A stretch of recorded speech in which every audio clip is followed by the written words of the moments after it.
What's going on, everyone? Welcome back to another episode of the JT Sports Podcast. I'm your host, JT. Monday Night Football is in the books. The Dolphins saved their season, taking down the Rams on the road, 23-15. They keep their playoff hopes alive with this win. I'm going to dive into what this game means for the Dolphins and the Rams moving forward as we enter the most important part of the season. And also my thoughts on this game as well. Smash that like button, subscribe to the channel, hit that bell icon if you're new so you don't miss when we drop new content and when we go live. Follow us on Instagram at JT_Sports_ and on X at JT_Sports__. And let's dive into it.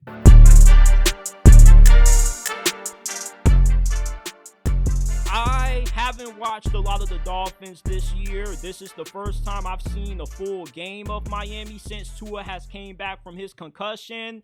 And let me say I owe Tua a little bit of an apology. Because when the Dolphins gave him that massive contract extension before the season, I said it was an incredibly bad move. Not because Tua's a bad quarterback, but because he's not the kind of quarterback to warrant getting paid elite quarterback money. But there obviously is a clear difference watching this team without Tua versus when they have him on the field.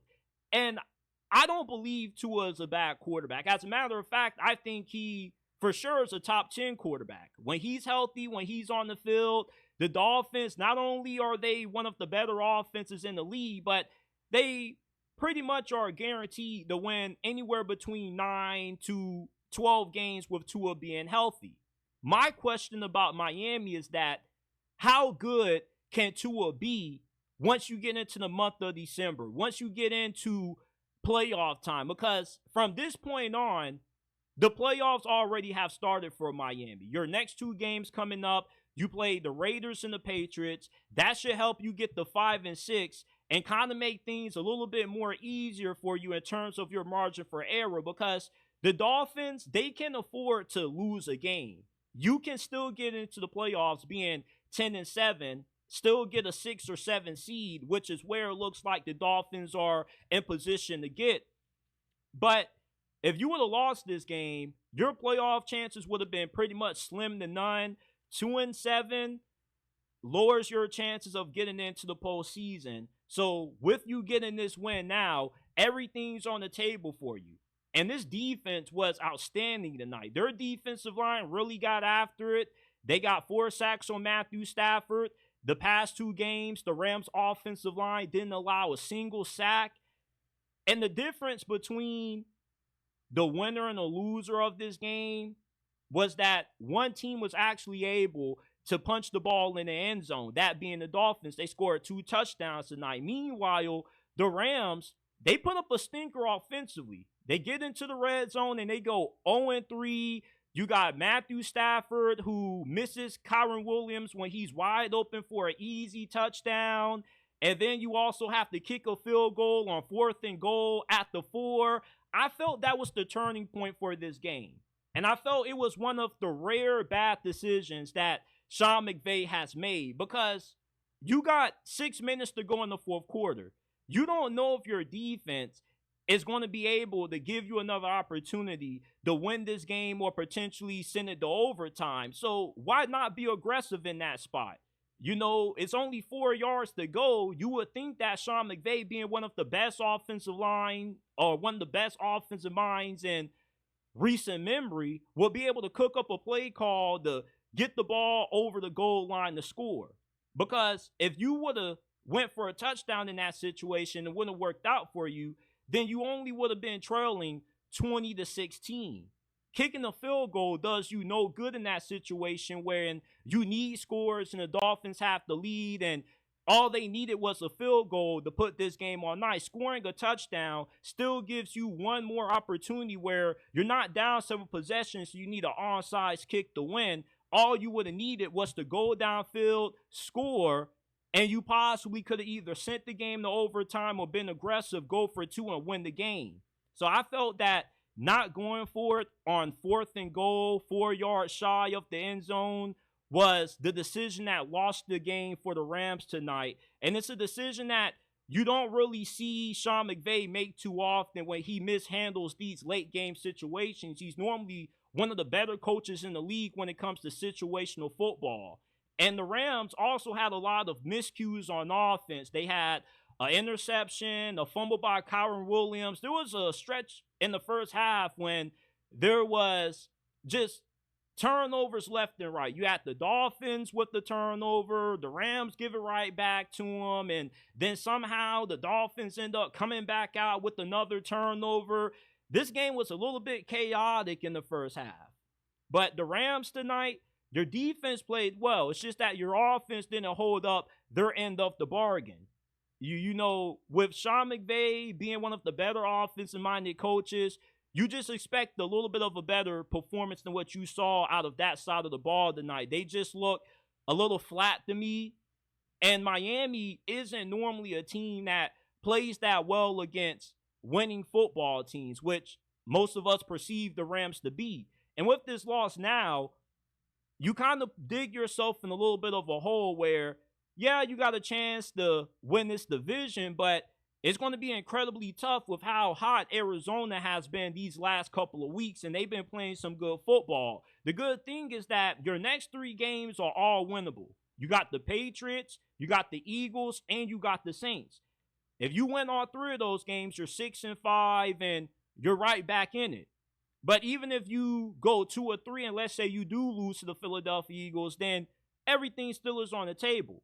But in terms of being able to win the NFC West, this game kind of sets you back a couple of footsteps behind the 49ers and the Arizona Cardinals. Because let's say you do get to the playoffs, but you got to go on the road instead of having a home field playoff game. You know, having to play a team like the Philadelphia Eagles or the Washington Commanders on the road, that could be a tough game for the Rams. And the Rams aren't really as good up front on the O-line as what they need to be to make a deep playoff run. Now, they do have a few more guys who should come back healthy on that O-line over the next couple of weeks that are going to come back, but this offensive line tonight, they just got pushed around like a bunch of rag dolls by the Dolphins defensive line. That Zach Ziller guy is absolute stud. I've been hearing about him for a while. When they lost Christian Wilkins to free agency, Dolphins fans were telling me not to trip over it because of how good this Zach Ziller dude is. And this was really my first time ever really locking in and paying attention to him. And he gave you no choice but to pay attention to him with all the chaos he was causing. Either he was getting the sack or he was causing chaos behind the line of scrimmage. He's a stud. Absolutely. And the Dolphins right now, if you can string along 2 more wins and you get a 3-game win streak going into late November, early December, when you got your tough stretch coming up, there's a chance that you could end up getting hot and you pull off the upset on the road against Green Bay. And the reason why I would consider that the upset is because the Dolphins are viewed as a team that's soft. They can't play in cold weather games and come out on top. Well, you win your next 2 games, you get a 3-game win streak going into that tough stretch. You got all the momentum on your side. You got confidence because you will be playing your best football at the right moment, because it doesn't matter how slow of a start the Dolphins got out to with that Tua concussion that forced him to miss a good stretch of games, because the real season starts now. November is when you want to play your best football, because this is when most teams start to separate themselves. This is when teams who are contenders separate themselves from the pretenders, and teams who may have gotten out to a slow start, it looked like they had no chance in hell of making it to the playoffs, that's when they turn their season around and they get hot. The Dolphins have all of the makings of being one of those teams that they started out slow, but then they become one of the better teams in the NFL the second half of the season. This is the time for the Dolphins to make their playoff run, because the playoff starts now for Miami. You do have a little bit of room to lose a game. You could still get the 6 or 7 seed at 10-7, but you really had to win this game tonight, and you did that. And your next 2 games, I expect you to win. You're right back in it. And we've seen when Tua and this offense gets going, they can put up points with the best of them. And I don't quite believe that the Dolphins, with Mike McDaniel, they're in a bad situation entirely, because there has been a little bit of some conversation about just how good Mike McDaniel is as a head coach. I think he's one of the better head coaches in the league. He's not top 5 or anything like that, but I definitely think he's a top 10 coach. The dude has had a winning season every year that he's been in South Florida.